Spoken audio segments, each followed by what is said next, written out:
ሃሌሉያ ሃሌ በስመ አብ ወወልድ ወመንፈስ ቅዱስ አሐዱ አምላክ አሜን። ስብሐት ለእግዚአብሔር አምላክነ ኪያነ ዘፈጠረ ከመ ናምልኮ በአምልኮቱ ጸንተን በቸርነቱ የጎበኘን አምላካችን መድኃኒታችን ኢየሱስ ክርስቶስ ዛሬም ዘወትርም ስሙ ለዘላለም የተመሰገነ ይሁን። ውድ ኦርቶዶክሳውያን የእግዚአብሔር ቤተሰቦች ሁላችሁም በእግዚአብሔር ስም እንደምን ሰነበታችሁ? እንደምን ቆያችሁ? አሜን። የአምላካችን ስም ዛሬም ዘወትርም በፍጥረታት አንደበት ሁሉ የተመሰገነ ይሁን። ወይቤሎ እግዚእ ኢየሱስ ተፈቅዱኑ ትሕየው ልትድን ትወዳለህ? የዮሐንስ ወንጌል ምዕራፍ 5 ቁጥር 6 ላይ እንደ እግዚአብሔር መልካምና ቅዱስ ፈቃድ የጾማችን አራተኛ ሳምንት ላይ እንገኛለን። ይህ አራተኛ ሳምንት ደግሞ በቤተ ክርስቲያን አስተምሮ መሰረት መጻጉዕ ተብሎ ይጠራል ማለት ነው። በዚህ በዮሐንስ ወንጌል ምዕራፍ 5 ከቁጥር 1 እስከ 25 ድረስ ያለውን መጽሐፍ ቅዱሳዊ ቃል መሰረት በማድረግ ቅዱስ ያሬድ ከጾመ ደጎይት ባህል ጋር አያይዞ ይህንን አራተኛውን የአብይ ጾም ሳምንት አምላካችን መድኃኒታችን ኢየሱስ ክርስቶስ የጾመውን መጻጉዕ በማለት ሰይሞታል ማለት ነው። በዚህ ሳምንት የሚነበበው የሚሰበከው የሚዘመረው የሚነገረው አምላካችን መድኃኒታችን ኢየሱስ ክርስቶስ ሕሙማንን መፈወሱ ማዳኑ የሚነገርበት ነው። ይህንን ደግሞ በመጽሐፍ ቅዱስ ወይንም በወንጌላት ስናስተምር አምላካችን መድኃኒታችን ኢየሱስ ክርስቶስ በዮሐንስ ወንጌል ምዕራፍ 5 ከቁጥር 1 ጀምሮ ስናነብ አንድ የፈወሰው ሰው እንዳለ እንመለከታለን። በአይሁድ በዓል ይላል መጽሐፉ ሲጀምር፣ በአይሁድ በዓል አምላካችን መድኃኒታችን ኢየሱስ ክርስቶስ ወደ ኢየሩሳሌም ወጣ ነው የሚለው። ወደ ኢየሩሳሌም ወጣ። ወደ ኢየሩሳሌም ከወጣ በኋላ መጠመቂያ የነበረች 5 መመላለሻ ያላት ቤተሳይዳ የምትባል፣ በዕብራይስጥ ቤተሳይዳ፣ በግዕዝ ቤተሳይል፣ በአማርኛ የይቅርታ ቤት የምትባል ሕሙማን ዙሪያውን ተኝተው መዳናቸውን የሚጠብቁ ሕሙማን ያሉባት ነበረች። ወደዚያ አምላካችን ሄደ። በዚያ ብዙ ሰዎች ወህዬ ይሰክቡ ብዙሃን ድውያን ይላል። ብዙ በሽተኞች ተኝተው ነበረ። እውራን ነበሩ፣ አንካሳን ነበሩ፣ የቡሳን ልምሾች ነበሩ። እነዚህ ዙሪያውን በዚች መጠመቂያ ቦታ ዙሪያውን ተኝተው የጌታ መልአክ ወርዶ ውሃውን እስከሚያንቀሳቅሰው ድረስ ይጠብቁ ነበር ይላል። የጌታ አምላካችን መድኃኒታችን ኢየሱስ ክርስቶስ ነው። የአይሁድ በዓል ነበር ብሎ ዮሐንስ የገለጠው ቅዳሜን ነው። በሰንበት ቀን ቅዳሜ ነው አምላካችን መድኃኒታችን ኢየሱስ ክርስቶስ ወደዚያች ከተማ ወይንም ወደዚያች ቦታ የሄደው ማለት ነው። ወደዚያች ቦታ ሲሄድ እነዚህ ሕሙማን ሁሉ ተኝተው ይጠብቁ ነበረ። በብሉይ ኪዳን በቅዳም አንድ ውሃው በተንቀሳቀሰ የእግዚአብሔር መልአክ ወርዶ ውሃውን በባረከው ጊዜ ሕሙማኑ ይፈወሱ ነበር። አንድ ሕሙም ቀድሞ የገባ ይፈወስ ነበርና የጌታ መልአክ ይጠብቁ የነበሩ ሕሙማን በዙሪያው አይናቸው የማያይ አንካሶች፣ ልምሾች፣ እጃቸው እግራቸው የሰለለ ሰዎች በዚያ በዙሪያው ይጠብቁት ነበረ። በብሉይ ኪዳን ያው አንድ ሕሙም ቅዳሜ የሚፈወስበት ታላቁ ምክንያት ከአንድም አይጨምርም፣ አንድም ደግሞ ሳይፈወስ አይቀርም ነበር። የእግዚአብሔር የአምላካችን የመድኃኒታችን የእግዚአብሔር አምላካችን ቸርነቱ ከነርሱ እንዳራቀ ለማሳየት አንድ ሕሙም ይፈወሳል። ደግሞ ፍጹም ድህነት እንዳልመጣ፣ ፍጹም ድህነት እንዳልተሰጠ፣ በብሉይ ኪዳን ደግሞ ፍጹም ድህነት እንደማይገኝ ደግሞ ለማጠየቅ ከአንድ በላይ ስለማይፈወስ አንድ ሕሙም ይፈወስ ነበር እና አምላካችን መድኃኒታችን ኢየሱስ ክርስቶስ ወደዚያ ከሄደ በኋላ ዋሃሎ ህዬ አሃዱ ብእሲ ዘ38 ክረምቱ ነው የሚል እምዘደዌ 38 ዓመት ታሞ የነበረ መጻጉዕ የሚባል፣ አሁን መጻጉዕ የተባለው በበሽታው ስም ነው እንጂ የዚህ ሰው ስሙ መጻጉዕ አይደለም። ከ38 ዓመት ጀምሮ ወይንም 38 ዓመት ሙሉ ታሞ በአልጋ ደዌ በአልጋ ቁራኛ በደዌ ዳኛ የተያዘ አንድ ሰው አየ። ወርእዮ እግዚእ ኢየሱስ ነው የሚለው፣ አየው ነው የሚል። ወርእዮ እግዚእ ኢየሱስ ይልና ከዚያ ብዙ ዘመን እንደተኛ አየው። አይቶ ዝም አላለው። አይቶ አላለፈውም። እንደ ሌሎቹ ሰው አይቶ አላለፈውም፣ አልጠየቀውም። ይህ ሰው 38 ዓመት ሙሉ ታሞ በአልጋ ደዌ በአልጋ ቁራኛ በደዌ ዳኛ ተይዞ ያለ ነው። ብዙ ዘመን ተኝቶ እንደኖረ አየ ነው የሚለው። ብዙ ዘመን ተኝቶ እንደኖረ አየ። ከአየ በኋላ እንዲህ አለው፣ ወይቤሎ እግዚእ ኢየሱስ ትፈቅዱኑ ትህየው። አምላካችን መድኃኒታችን ኢየሱስ ክርስቶስን ይህን ሰው ካየው በኋላ ልትድን ትወዳለህን ነው ያለው። ልትድን ትወዳለህን ብሎ ጠየቀው። አዎን እንደሚለው እኮ ያውቃል አምላካችን መድኃኒታችን ኢየሱስ ክርስቶስ። ይህ ሰው መዳን እንደሚፈልግ የሚያሳውቀው መድኃኒት ባለበት ቦታ ተኝቶ 38 ዓመት ብዙ ዘመን እንደተኛ ያውቃል።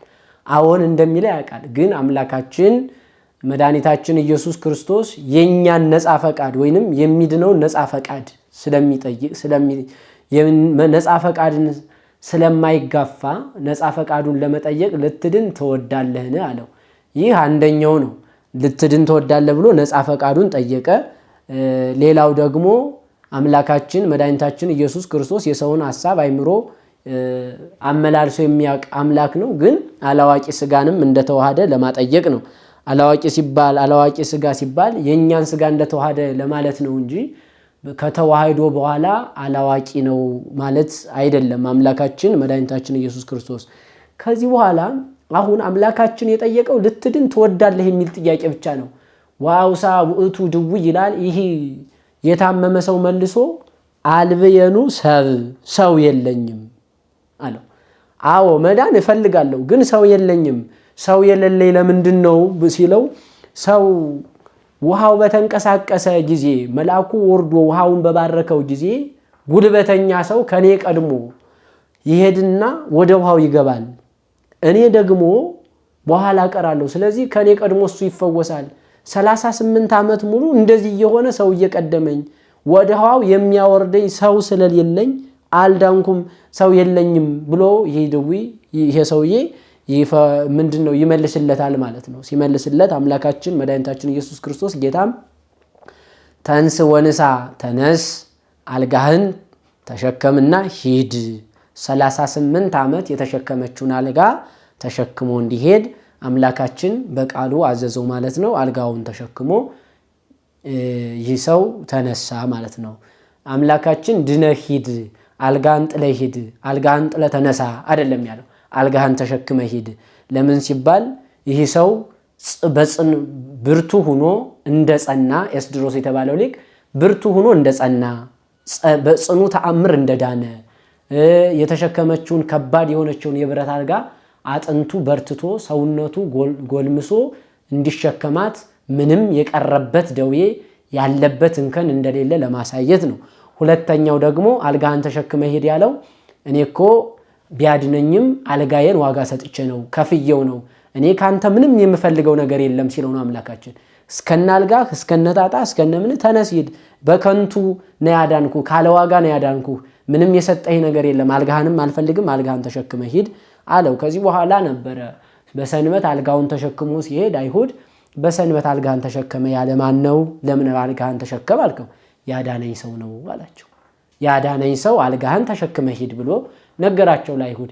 ያዳነህ ማን ነው ብለው ጠየቁት። አሁንም አይሁድ አሁን የሰንበት መሻሯ ብቻ እንጂ የሰው ልጅ የመታመም አያስጨንቃቸው የነበረ፣ የሰው ልጅ ህይወት አያስጨንቃቸው የነበረ፣ አያሳስባቸው አያሳዝናቸው የነበረ አይሁድ ለቀን የሚቆረቆሩ ለሰው ግን የማያስቡ የቀን ተቆርቋሪዎች የነበሩ ግብዞች፣ አስመሳዮች፣ እናጸድቃለን ብለው የሚያስመስሉ ስለነበሩ ለሰንበት ይቆረቆራሉ። ለሰው ልጅ ህይወት ግን ምንም አይነት ደንታ ቢሶች ስለነበሩ ምናል በሰንበት አልጋህን ለምን ተሸከምክ? ያዳነኝ ሰው ተሸከም አለኝ አላቸው። ከዚህ በኋላ ያዳነን አሳየን አሉት። ጌታችን መድኃኒታችን ኢየሱስ ክርስቶስ በዚያ ሰዓት በቦታው ስላልነበረ አጣው። ከዚያ በኋላ ግን በመቅደስ አገኘው ይላል። ይሄ የተፈወሰ ሰው መቅደስ ውስጥ እያለ ጌታችን መድኃኒታችን ኢየሱስ ክርስቶስ በመቅደስ አገኘውና አምላካችን መድኃኒታችን ኢየሱስ ክርስቶስ ምን አለው? አስጠነቀቀው። ዳግመኛ ከዚህ የባሰ እንዳያገኝህ ዳግመኛ አትበድል አለው። አትበድል አለው። አሁን ይሄንን ስንመለከት ይህ ሰው መጀመሪያ የታመመው በምንድነው ብለን ከመመልከታችን በፊት በሽታ ወይንም ህመሞች በአምስት መንገድ በመጽሐፍ ቅዱስ ወይንም በቤተ ክርስቲያን አስተምሮ ይታያሉ። በአምስት አይነት ምክንያት ሰው ሊታመም ይችላል። የመጀመሪያው ደዌ ዘንጽ ይባላል። በንጽህና ምክንያት ንጽህና ቅድስና ያላቸው ቅዱሳን ይታመማሉ።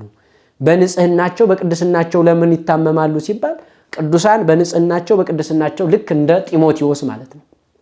ቅዱስ ጢሞቴዎስ በንጽህናው በቅድስናው ምክንያት ታሞ ስለነበረ ነው ሐዋርያው ቅዱስ ጳውሎስ ስለ ደዌህ፣ ስለ ሆድህ በሽታ፣ ስለ ሆድህ ቁርጠት ትንሽ የወይን ጠጅ ጠጣ ያለው በንጽህና ምክንያት የመጣ በሽታ ስለነበረበት ነው። ስለዚህ የመጀመሪያው ከአምስተኛው አንደኛው ደዌ ዘንጽህ በንጽህና ምክንያት የሚመጣ በሽታ አለ። በአምስት ምክንያት ነው የሚመጡ ብለናል። ከአምስተኛው አንደኛው በንጽህና ምክንያት በቅድስና ምክንያት እንደነ አቡነ ተክለ ሃይማኖት እንደነ ቅዱስ ጢሞቴዎስ አይነት ሰዎች በንጽህና ምክንያት በቅድስና ምክንያት ይታመማሉ። ይሄ ከእግዚአብሔር ክብር የሚያሰጥ ነው። ሁለተኛው ደዌ ዘእሴት ይባላል። ደዌ ዘእሴት ማለት ዋጋ የሚያሰጥ በሽታ። ይሄንን በመጽሐፍ ቅዱስ ስንመለከት ታላቁ ጻድቅ ኢዮብ ትዕግስተኛውን ኢዮብ ነው የምንመለከተው። የኢዮብ በሽታ እጥፍ ዋጋ የሚያሰጥ በሽታ ነበር። እጥፍ ንብረቱ ጠፍቶ ልጆቹ ሙተው ሚስቱ ከርተው ይህን ሁሉ አጥቶ ከእግዚአብሔር በዛ በኋላ ሰይጣን ለህይወቱ እንኳን አራራለትም። ህይወቱን እንኳን በሰውነቱ ቆስሎ ተልቶ ያን ሁሉ በሽታ ተቀብሎ እግዚአብሔር ግን አልተወየውም። ደዌ ዘእሴት የመጣበት በሽታ እጥፍ ዋጋ የሚያሰጥ ነው። እጥፍ ዋጋ የሚያሰጥ ነው። ሁለተኛው ደዌ ዘእሴት። ከዚያ በኋላ አምላካችን እግዚአብሔር ኢዮብን እጥፍ አድርጎ በሀብትም በንብረትም በህይወትም እጥፍ አድርጎ ጎበኘው። ስለዚህ ሁለተኛው በሽታ ደዌ ዘእሴት ይባላል። ይሄ የኃጢአትም የምንም አይደለም ማለት። ሶስተኛው ደዌ ዘተአምራት ይባላል። በዮሐንስ ወንጌል ምዕራፍ 9 ላይ የምናገኘው ከመወለዱ ጀምሮ እውር ሆኖ የተወለደ ሰው ነበር እና እውር ሆኖ የተወለደውን አምላካችን መድኃኒታችን ኢየሱስ ክርስቶስ አድኖታል። ከዳነ በኋላ ግን አምላካችን መድኃኒታችን ኢየሱስ ክርስቶስ አይሁድ ለምቀኝነት አያርፉምና ጥያቄ ጠይቀውታል። ይህ ሰው የታመመው በሽታ የመጣበት በሱ ኃጢአት ምክንያት ነው በወላጆቹ ኃጢአት ምክንያት ነው ሲሉ የእግዚአብሔር ክብር የእግዚአብሔር ድንቅ ስራ ታምራት ማለት ድንቅ ስራ ማለት ነው። የእግዚአብሔር ስብ የእግዚአብሔር ክብር የእግዚአብሔር ድንቅ ስራ ይገለጥ ዘንድ ነው እንጂ እርሱም ዘመዶቹም ወላጆቹም ኃጢአት አልሰሩም ብሎ መልሷል። ስለዚህ ሶስተኛው ደዌ ዘተአምራት የእግዚአብሔር ክብር የሚገለጥበት በሽታ አለ። አይድንም፣ አብቅቶላችኋል፣ ከዚህ በኋላ አትድኑም፣ ማየት አትችሉም፣ መፈወስ አትችሉም የተባሉ በእግዚአብሔር ድንቅ ስራ በጸበል በእምነት የሚፈወሱ ሰዎች አሁን የእግዚአብሔር ድንቅ ስራ የሚገለጥባቸው ሰዎች ናቸው። ስለዚህ ይሄ የዮሐንስ ወንጌል ምዕራፍ መጻጉዕ ይባላል። እሱም በሽተኛ ማለት ነው። ከእናቱ ጀምሮ ዕውር ሆኖ የተወለደ ነው። የእግዚአብሔር ድንቅ ስራ የተገለጠበት ሰው ነው ማለት ነው። ይሄ ሶስተኛው ነው። ሌላው ደዌ ዘመቅሰፍት የሚባል አለ። አራተኛው ደዌ ዘመቅሰፍት። ይህ ደዌ ዘመቅሰፍት የሚባለው በፈርዖን ዘመን እንደነበረው ነው። ደዌ ዘመቅሰፍት በፈርዖን ዘመን ደዌ ዘመቅሰፍት የሚባል በሽታ መጥቶባቸዋል በግብፃውያን። እግዚአብሔር ስለተቆጣ እግዚአብሔር ሊቀስፋቸው ሊያጠፋቸው ስለፈለገ አባር፣ ቸነፈር እንዲህ አይነት በሽታ ያመጣባቸው በፈርዖን ዘመን ስለነበረው ኋላም የፈርዖን መጨረሻው መቅሰፍት ነው። ደዌ ዘመቅሰፍት እነ ሄሮድስ ዮሐንስን ካስገደለ አንገቱን ካስቆረጠ በኋላ ተልቶ ሸቶ በበረሃ ሆኖ በቃ እንዲህ ህይወቱ ተበላሽቶ የሞተው ደዌ ዘመቅሰፍት ከእግዚአብሔር የሚታዘዝ ለመቅሰፍት የሚመጣ በሽታ አለ። ከእግዚአብሔር ሲጣሉ ከእግዚአብሔር ሲርቁ እግዚአብሔርን ሲፈታተኑ እግዚአብሔር በአምልኮቱ ቀናኢ ስለሆነ ደዌ ዘመቅሰፍት የሚባል በአራተኛ ደረጃ አለ። የመጨረሻው ደዌ ዘኃጢአት ይባላል። ዳግመኛ አትበድል ነው ያለው አምላካችን። በመቅደስ አገኘው። ከዚህ በኋላ ግን ዳግም እንዳትበድል ከዚህ የባሰ እንዳያገኝህ ነው ያለው። ስለዚህ መጻጉዕ መጀመሪያም ታሞ የነበረው ደዌ ዘኃጢአት ነው። ይህ ሰው ታሞ የነበረው ደዌ ዘኃጢአት ማለት በኃጢአት ምክንያት የመጣበት በሽታ ነበር። በኃጢአት ምክንያት 38 ዓመት ታሞ ቆየ። እግዚአብሔር ኃጢአቱን ይቅር ብሎ ከአልጋው ተነስቶ ጸንቶ በርትቶ እየተራመደ እንዲሄድ አድርጎታል። ሰዎች ጠልተውት፣ ዘመዶቹ ከርተውት፣ ቤተሰቡ ትቶት፣ ይህ ሰው እኮ ማንም የለውም 38 በሰው ዘንድ ተረስቷል። ሰው የለኝም በሚናገረው ቃል ይታወቃል። ሰው የለኝም ነው ያለ። በሰውም በዘመዶቹም በቃ ዘመድም የለውም ማንም የለውም ወገንም የለውም። ሰው የለኝም ሲል ነው እግዚአብሔር ሰው ሆኖ መጥቶ ሊያድነው ያዳነው። ሰው የለኝም ሲል ነው። ግን ጠጠር ላበደረ እህል ላበደረ ጠጠር እንዲሉ አምላካችን መድኃኒታችን ኢየሱስ ክርስቶስን ግን ለአይሁድ አሳልፎ ሰጥቶታል። ከዚህ የባሰ እንዳያገኝ ያለው ያ በሽታ መጥቶበት የነበረው በኃጢአት ምክንያት ነው። ስለዚህ ይሄ ሰው የታመመው መጻጉዕ የታመመው ደዌ ዘኃጢአት ነው፣ በኃጢአት ምክንያት። አምላካችንም ከዚህ የባሰ ያገኝሃል፣ አሁን በስጋ ነው የታመምከው፣ በነፍስ እንዳትታመም፣ አሁን በስጋ ነው የተቀጣው፣ ኋላ ግን ለዘላለም ቅጣት እንዳትዳረግ፣ ከዚህ የባሰ እንዳያገኝህ ኃጢአት አትስራ፣ አትበድል ብሎ ነግሮታል በመቅደስ አግኝቶ። በኋላ ግን በዕለተ ዓርብ አምላካችን መድኃኒታችን ኢየሱስ ክርስቶስን አድነኝ ሳልለው ያዳነኝ ብሎ በጠፊ በመምታት አምላካችን መድኃኒታችን ኢየሱስ ክርስቶስ በተያዘ ጊዜ እንደመሰከረ በትርጓሜ አባቶቻችን ይነግሩናል ማለት ነው። እንግዲህ 5 አይነት በሽታዎች አምላካችን 5 አይነት በሽታዎች ይመጣሉ። በንጽህና ምክንያት፣ በእጥፍ ዋጋ፣ ደዌ ዘእሴት፣ ደዌ ዘታምራት፣ ደዌ ዘመቅሰፍት፣ ደዌ ዘኃጢአት የምንለው እና እኒህ በሽታዎች 5 ናቸው። አምላካችን መድኃኒታችን ኢየሱስ ክርስቶስም ሰው ሆኖ በ5 መንገድ አድኗል። ህሙማነ ስጋን በታምራት ህሙማነ ነፍስን በታምራት ሲፈውሳቸው በ5 መንገድ ነው። የመጀመሪያው በሐልዮ ነው። በሐልዮ ማለት ዝም ብሎ ሳይናገር አምላካችን በማርቆስ ወንጌል ምዕራፍ 1 ስንመለከት ጋኔኑ ሲጮህ ሲንፈራገጥ አምላካችን መድኃኒታችን ኢየሱስ ክርስቶስ ግን በሐልዮ ዝም በማለት በሐልዮ አድኗል። በ5 መንገድ የመጣውን በሽታ በ5 መንገድ አድኗል። በሐልዮ ያዳናቸው አለ። ዝም በማለት አምላካችን በ5 መንገድ መፈወሱ ማለት ነው። ፈውሷቸዋል። ዝም በማለት አድኗል። ሁለተኛው በመናገር ነው። በነቢብ ማለት በመናገር አጋንንት አንተ የዳዊት ልጅ ነህ የኢየሱስ ክርስቶስ እኛ ካንተ ጋር ምን አለን እያሉ ሲናገሩ አምላካችን መድኃኒታችን ኢየሱስ ክርስቶስ አጋንንትን ይገስጻቸው ነበር። ዝም ብለህ ውጣ እያለ ማለት ነው። ዝም ብለህ ውጣ፣ ልትድኑ ተወዳላችሁ፣ ዝም ብለህ ውጣ እያለ አምላካችን መድኃኒታችን ኢየሱስ ክርስቶስ በመናገር አጋንንትን በቃል ብቻ ያ የመቶ አለቃው እኮ አምላካችን መድኃኒታችን ኢየሱስ ክርስቶስ ሲያድንለት ምንድነው ያለ? አንተ ከኔ የቤት ጣራ በታች ልትገባ አይገባኝም፣ ቃል ብቻ ተናገር። ስለዚህ አምላካችን ቃሉ ይፈውሳል፣ ቃሉ ይጠግናል፣ ቃሉ ያድናልና በቃል ብቻ ያዳናቸው የጠጋናቸው የፈወሳቸው ያጽናናቸው አለና በቃል ብቻ ቃል ብቻ ሲናገር በዚያን ጊዜ ቃል ብቻ ከቤቴ በታች ልትገባ አይገባም ሲለው መቶ አለቃ አምላካችን ልጅህ ብላቴና ይድናል ብሎ ቃሉን ሲናገር ወዲያውኑ ብላቴናው። ስለዚህ በቃል ያዳናቸው አሉ፣ በሐልዮ ያዳናቸው አሉ። ሌላው ደግሞ ምንድነው? በገሲስ ማለት በመዳሰስ አሁን መጻጉዕንም ያዳነው በቃል ብቻ ነው። አሁን መጻጉዕን አልነካውም፣ አልዳሰሰውም፣ ምን አላለውም። አልጋህን ተሸከምና ተነስ የሚል ቃል ብቻ ነው የተናገረው። በቃል ብቻ ነው መጻጉዕንም ያዳነው። በገሲስ ማለት በመዳሰስ ያዳናቸው አሉ። አምላካችን መድኃኒታችን ኢየሱስ ክርስቶስ ተነሽ ጣቢታ እያለ የወለተ ኢያኢሮስን እነዚህን በመዳሰስ አምላካችን መድኃኒታችን ኢየሱስ ክርስቶስ በመዳሰስ ከሞትም ያስነሳቸው አለ፣ ከህመምም የፈወሳቸው አለ፣ ያዳናቸው በመዳሰስም ያዳናቸው አለ ማለት ነው። ሌላው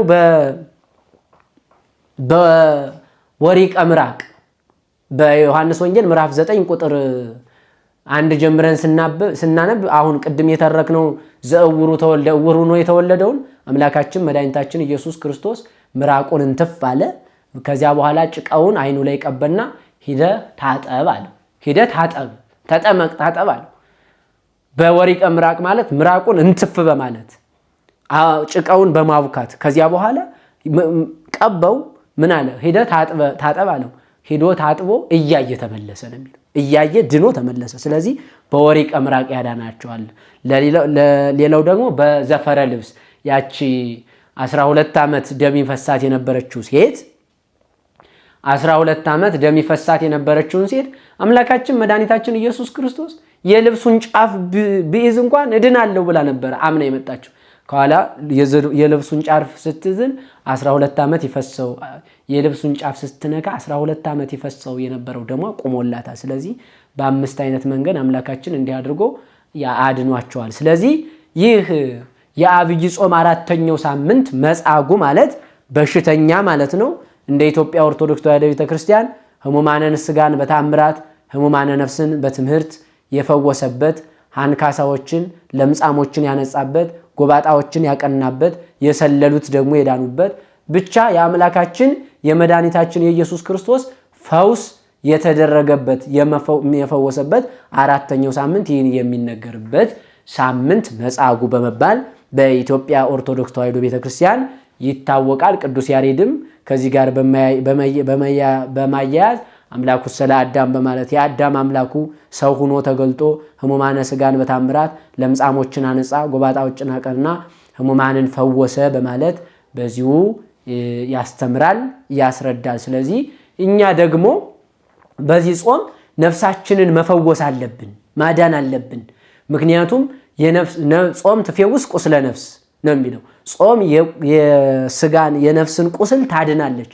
የማይታየውን የማይዳሰሰውን ረቂቅ የሆነችውን ነፍሳችንን በኃጢአት በበደል በአመፅ በተለያየ ምክንያት የቆሰለችውን ነፍሳችንን በጾም ነው የምንፈውሰውና በዚህ መፈወስ ስላለብን አባቶቻችን ይህንን ሳምንት ቅዱስ ያሬድ መጻጉዕ በማለት ሰይሞታለኝ። የአምላካችን የመድኃኒታችን ኢየሱስ ክርስቶስ አድህኖቱ የሚነገርበት መፈወሱ የሚታወስበት ሳምንት ነው ማለት ነው።